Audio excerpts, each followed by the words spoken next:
Today's video is going to be about the Jem'Hadar and the Jem'Hadar fighter. Now, this ship is very dangerous and was the mainstream attack vessel seen by the Jem'Hadar. This ship is capable of Warp 7. It has an attack value of 195,000 and a defense value of 195,000. This ship is about 90 meters long. It also has 3 Polaron beam weapons, which are equivalent to that of the Galaxy-class starship at 65,000 terawatts. It is noted there is an uncommon version which also carries uh, basically a photon torpedo, and there are some that are seen using disruptors. When it comes to overall power, this ship is severely lacking compared to Galaxy-class starships and other ships of that era, and that's why you see them get destroyed by the Defiant with literally no trouble at all. At 195,000 terawatts, it's not very powerful for a shield matrix, about 3 torpedoes. But when you're attacking a Centaur, or you're being attacked by ships of that nature or that class, this is a powerful ship. Some of the things to note about this ship is there are deficiencies in the design, and some of these deficiencies are due to the fact the ship is mass produced and could be exploded and taken advantage of at times. But this ship was made for an attrition, a war of an attrition. It's a powerful ship in its own right for its size, and it was extremely easy to produce. The reason they made ships the way this is when they were taking on larger ships like seen with the Federation, they would overwhelm them with numbers.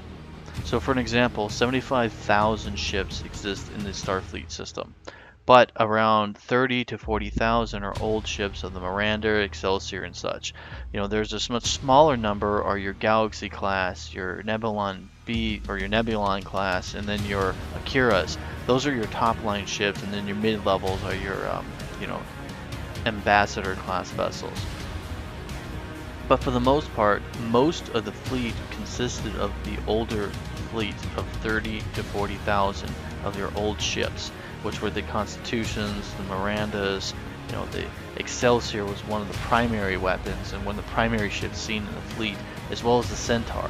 Now the Centaur is about the same size as the Miranda, but it's carrying the same firepower as the Excelsior.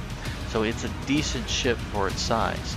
But when you compare the ratio of Jem'Hadar fighters basing ships of the line such as this, you'll find very quickly that the Excelsior really can only take 2.5. So it can take up to 2 of these ships and win, but there's a third one, it loses. The same thing with the Miranda. It's able to take on at least 2 of these ships. The Akiras and some of the higher class vessels can take a lot more. The Galaxy class can take at least 9 ships on by itself, and the Akira can take 8. So that's a huge leap in technology. Now, one of the things I do want to note is this ship's. Alright, so now I want to talk about the production value. So for the size of the vessel, the production value is the resources. So you can make 5 Jem'Hadar fighters for the same resources, basically, for one Excelsior. And the reason I picked the Excelsior is it's the most common ship of the line. So this would be basically what a resource-driven production looks like.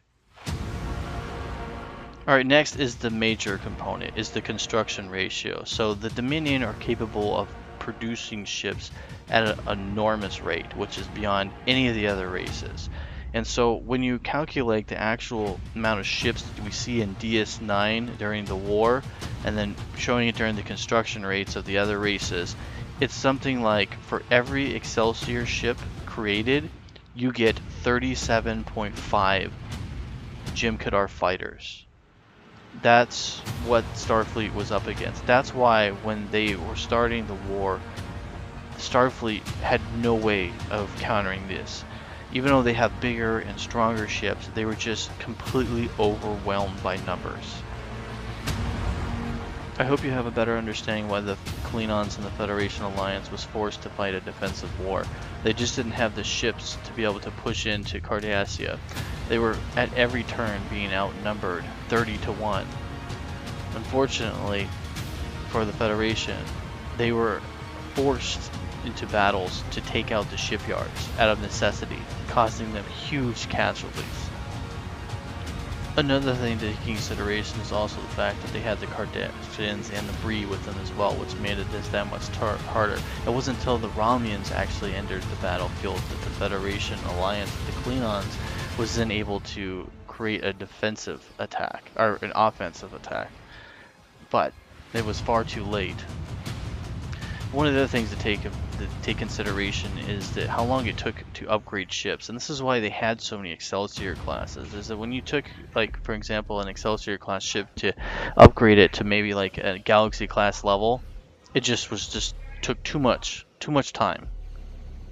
So this is why I believe that the Jem'Hadar is one of the most powerful ships. It carried weapons that were equivalent to that of Galaxy-class starships.